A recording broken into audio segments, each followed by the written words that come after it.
Margote, and for today's video, I'm going to create the code tutorial using Python. So level 6 example, a comma b comma c is equal to 5 comma quotation mark hello comma 3.5 print a print b print close parenthesis c. So here are the output of our level 6, 5, hello, and 3.5. So level 6 example tutorial. Many values to multiple variables a, comma, b, comma, c is equal to 5, comma, quotation mark, hello, comma, 3, period 5.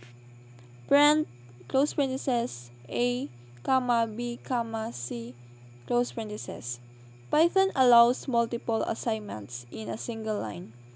This means you can assign different values to different variables at once. In the example, a gets 5, b gets quotation mark hello, c gets 3.5.